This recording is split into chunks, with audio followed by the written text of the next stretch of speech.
Hello and welcome to my YouTube channel. आज जो हमारा टॉपिक है वो है इकोलॉजिकल सक्सेशन। अगर हम पहले इकोलॉजिकल सक्सेशन की डेफिनेशन की बात करेंगे, वो है the process by which community of plant and animal species living in given area gate replaced over time bye series of different species. इस डिफिनीशन की अगर हम मीनिंग की बात करेंगे, इसका मतलब है अगर एक गिवन एरिया होगा, फॉर एग्जांपल दिस, इसमें कुछ स्पीशीज़ होंगे, लिविंग ऑर्गेनिजम्स स्पीशीज़ होंगे, प्लांट्स, एनिमल्स की, और टाइम के साथ ये स्पीशीज़ जो यहाँ रहते होंगे ये रिप्लेस होते हैं फॉर मतलब इनकी जगह कोई और नई स्पीशीज़ आएंगे, टाइम के साथ साथ वो स्पीशीज़ भी चली जाएगी और कोई और अनदर स्पीशीज़ आएगी, टाइम के साथ साथ वो स्पीशीज़ भी चली जाएगी, डिसअपियर होगी। उसके बाद ये प्रोसेस कंटिन्यू रहेगी, तब तक कंटिन्यू रहेगी जब तक ये स्पीशीज़ इस गिवन एरिया में इक्विलिब्रियम अडॉप्ट नहीं करेंगे। फॉर एग्ज़ाम्पल मतलब स्टेबिलिटी की ओर नहीं पहुँचेंगे। जब तक ये स्पीशीज स्टेबिलिटी की ओर नहीं पहुंचेंगे तब तक ये प्रोसेस सक्सेशन कंटिन्यू रहेगी। इस प्रोसेस को बोलते हैं सक्सेशन। अब ये जो इकोलॉजिकल सक्सेशन है, ये इसकी दो टाइप्स है। एक होती है प्राइमरी सक्सेशन, दूसरी होती है सेकेंडरी सक्सेशन। अगर फॉर एग्जांपल अगर हम एक बैरन लैंड की बात करेंगे, एक बंजर ज़मीन की बात करेंगे जहाँ पे रॉक्स होंगे, बाकी इसके सिवा लाइफ पॉसिबिलिटी वहाँ पे नहीं होगी, कोई ट्रेसेस ऑफ लाइफ वहाँ पे नहीं पाए जाएंगे। उसके बाद जब टाइम के साथ साथ हम उस एरिया पे देखेंगे, बैरन जो था, जो बंजर ज़मीन थी, उस पे नए नए ऑर्गेनिजम्स, नए नए स्पीशीज़ आते रहेंगे और लेटर ऑन हम देखेंगे लास्ट में एक स्टेबल कम्युनिटी, उसमें उस स्टेबल कम्युनिटी को बोलते हैं क्लाइमैक्स स्पीशीज होते हैं, क्लाइमैक्स स्पीशीज। लेकिन क्लाइमैक्स स्पीशीज बनने से पहले उनको बहुत सारे स्टेप्स, बहुत सारे प्रोसेस से गुजरना होगा। फॉर एग्जांपल जो हमने बैरन लैंड की एग्जांपल दी, बैरन लैंड यानी एक बंजर ज़मीन, वहाँ पे पहले दिखता कुछ नहीं था, कोई लाइफ नहीं थी वहाँ। फिर वक्त के साथ, टाइम के साथ साथ वहाँ एक स्टेबल इकोसिस्टम, स्टेबल स्पीशीज़ हमें पाए जाते हैं। फॉर एग्जांपल जो बैरन लैंड था वहाँ पे पहले रॉक था, रॉक, इसके बाद अगर हम देखेंगे फिर लिचन्स आते हैं, इसके बाद अगर हम देखेंगे हर्ब्स आते हैं,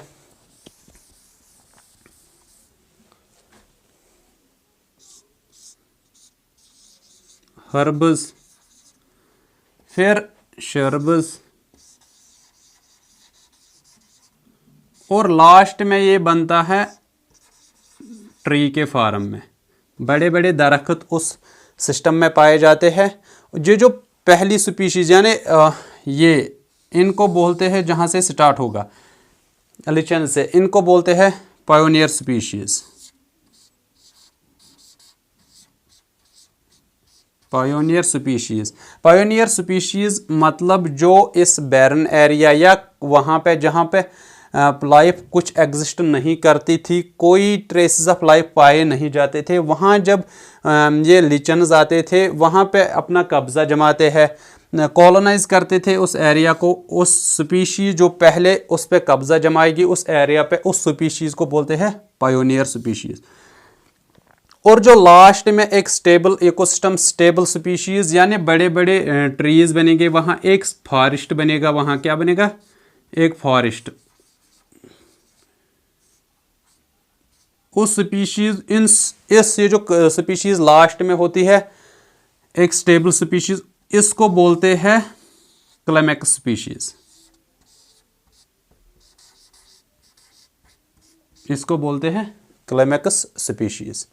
ये जो प्रोसेसेस है, rock to lichens, lichens to herbs, herbs to shrubs, shrubs to tree, इन स्टेजेस को बोलते हैं सक्सेशनल स्टेजेस। अगर हम यहाँ से फर्स्ट स्टेज से लेके क्लाइमेक्स स्टेज तक, पायोनियर स्पीशीज से लेके क्लाइमेक्स स्पीशीज तक एक एक स्टेज, एक एक स्टेप पे देखेंगे कौन कौन सी प्रोसेस होती है, क्या क्या चेंजेस आते हैं from one stage to another, उस चीज़ को बोलते हैं सक्सेशनल स्टेज, सक्सेशनल स्टेजेस या सेरेस, सेरेस बोलते हैं उस चीज़ को। अगर हम पायोनियर स्पीशीज़ को छोड़ के और यहाँ क्लाइमेक्स स्पीशीज़ को छोड़ के जो बीच में ट्रांजिशनल स्टेजेस रहे, इनके बारे में देखेंगे क्या क्या चेंजेस आती है। Excluding this climax species and this pioneer species, इसको बोलते हैं सिरल कम्युनिटी, सिरल कम्युनिटी।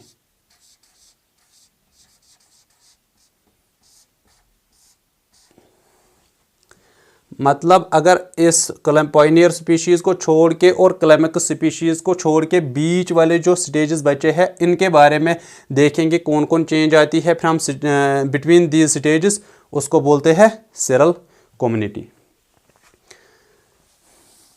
इसके बाद अगर हम प्राइमरी सक्सेशन, जो हमने अभी बोला बैरन लैंड से जहाँ लाइफ की पॉसिबिलिटी नहीं थी, वहाँ से स्टार्ट हुआ लिचन से, फिर एंड हुआ क्लाइमेक्स स्पीशीज से, उसको बोलते हैं पायोनियर स्पीशीज। और दूसरा टाइप जो है इकोलॉजिकल सक्सेशन का, वो है सेकेंडरी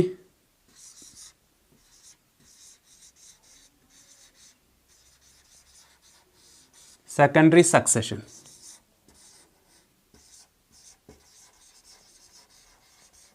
सेकेंडरी सक्सेशन की मीनिंग अगर हम समझेंगे, यहाँ पे ये एरिया हम फॉर एग्जांपल सिलेक्ट करेंगे, यहाँ पे कुछ लाइफ थी, लाइफ पहले से ही एग्जिस्ट थी यहाँ पे, कुछ एक्सटर्नल फैक्टर्स की वजह से, कुछ एक्सटर्नल फैक्टर्स की वजह से, या कुछ नेचुरल फैक्टर्स या मैन मेड फैक्टर्स की वजह से, ये जो यहाँ लाइफ थी, लाइफ वो डिस्ट्रॉय हुई।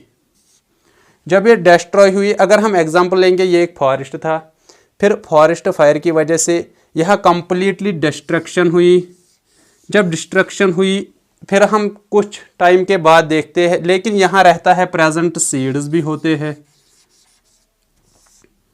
यहाँ रूट्स भी होते हैं।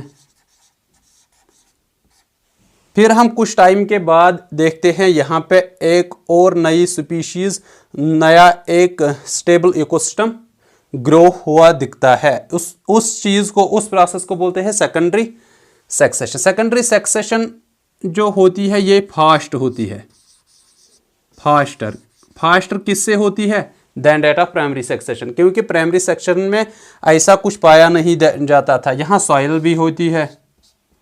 प्राइमरी सक्सेशन में हमने देखे रॉक्स थे, रॉक्स को पहले सॉइल बनाने थे, फिर जो स्पीशीज है वो वहाँ पे ग्रोथ करेंगे, वो होता है प्राइमरी सक्सेशन। और सेकेंडरी सक्सेशन जो है ये फास्टर होती है than that of primary succession. अगर हम ह्यूमन्स की एग्जांपल लेंगे इस सेकेंडरी सक्सेशन में, अगर हम हिरोशिमा एंड नागासाकी की बात करेंगे, वहाँ जब एटम बम गिराया गया है हिरोशिमा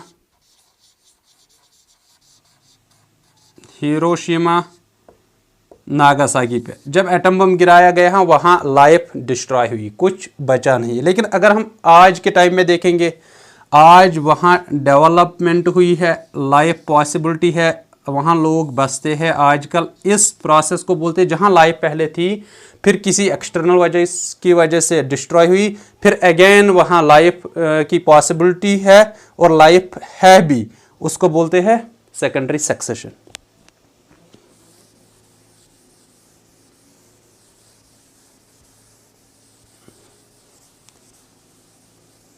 अगर हम इस सक्सेशन की कुछ और टाइप्स देखेंगे, फॉर एग्जांपल अगर हम देखेंगे वाटर में होती है सक्सेशन, कौन जो वाटर में होती है, साल्टी वाटर में होती है,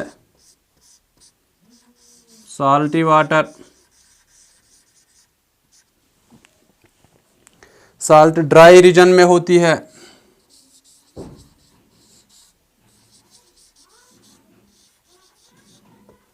सैंडी रीजन में होती है, सैंडी रीजन में होती है सक्सेशन,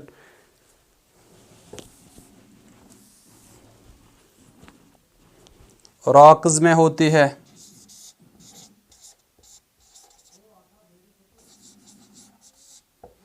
जो वाटर में सक्सेशन होती है उसको क्या बोलते हैं, जो साल्टी वाटर में होती है उसको क्या बोलते हैं, जो ड्राई रीजन में होती है उसको क्या बोलते हैं, जो सैंडी रीजन में होती है उसको क्या बोलते हैं, जो रॉकी रीजन में होती है उसको क्या बोलते हैं।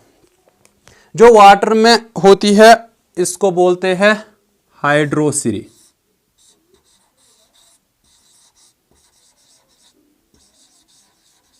हाइड्रोसिरी। क्या, जो सक्सेशन वाटर में होती है उसको बोलते हैं हाइड्रोसिरी, और जो साल्ट वाटर में होती है इसको बोलते हैं हालोसिरी।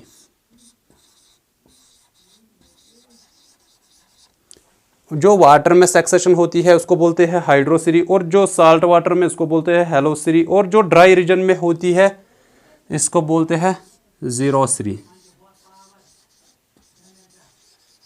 जीरोसिरी, और जो सैंडी रीजन में होती है इसको बोलते हैं पैसोमोसिरी।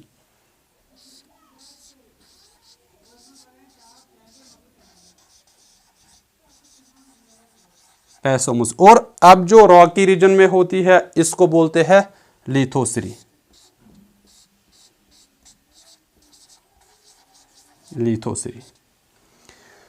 वाटर में जो सक्सेशन होती है उसको बोलते हैं हाइड्रोसिरी, साल्टी वाटर में हेलोसिरी, ड्राई रीजन में जीरोसिरी, सैंडी रीजन में पैसोमोसिरी, रॉकी रीजन में जहां पे रॉक्स होते हैं उसमें होते हैं लिथोसिरी।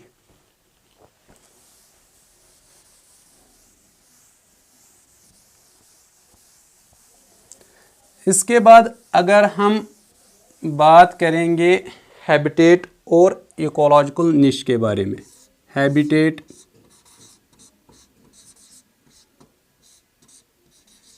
हैबिटेट एंड निश।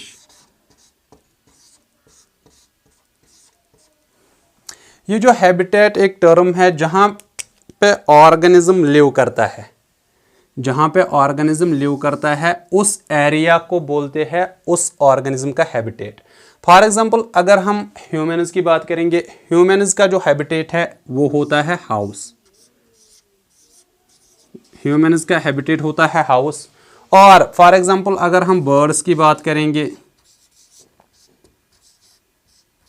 अगर हम बर्ड्स की बात करेंगे इनका जो हैबिटेट होता है वो होता है फॉर एग्जांपल ट्री, जहाँ पे ये रहते हैं उस एरिया को बोलते हैं उसका हैबिटेट। ह्यूमन्स का हाउस, अगर बर्ड्स की बात करेंगे ट्री, ये हाउस ट्री इनका हैबिटेट हुआ है। अगर हम ये देखेंगे निश के बारे में, एक हैबिटेट में जितने भी ऑर्गेनिजम्स होते हैं, एक हैबिटेट में, इस हैबिटेट, ये जो हैबिटेट है इसमें मोर देन वन ऑर्गेनिज्म रहते हैं। फॉर एग्जांपल अगर हम ट्री की बात करेंगे, किसकी, ट्री की बात करेंगे, यहाँ पे बर्ड्स भी रहते हैं, यहाँ पे फॉर एग्जांपल हनी बीज भी रहते हैं, यहाँ पे हनी बीज भी रहते हैं। मतलब more than one species can live in a single habitat. लेकिन ये जो निश है, निश जो है एक ऑर्गेनिज्म, एक जो ऑर्गेनिज्म होता है हैबिटेट में, इसका क्या रोल होता है, उसका रोल क्या होता है, उस एक ऑर्गेनिज्म के हैबिटेट में रहने का जो रोल होता है उस रोल को बोलते हैं निश। मतलब role of organism in an habitat.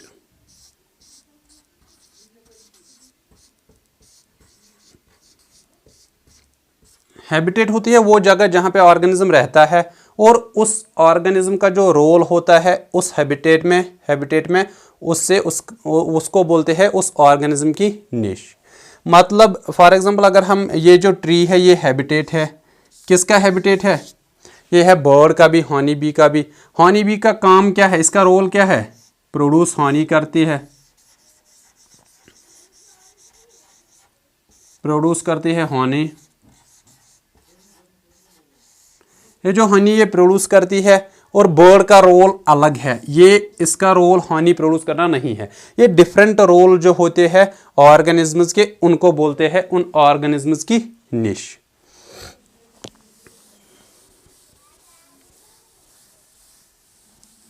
ये हैबिटेट और निश के बारे में उनको समझने के लिए कुछ एग्जाम्पल्स मैंने दी है। निश क्या होती है, हैबिटेट क्या होता है।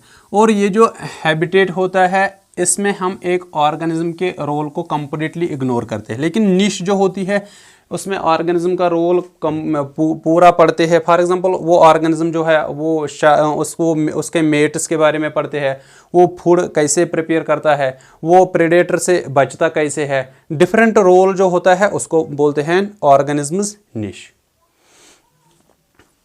बस आज के लिए इतना ही, मिलते हैं अपने नेक्स्ट लेक्चर में।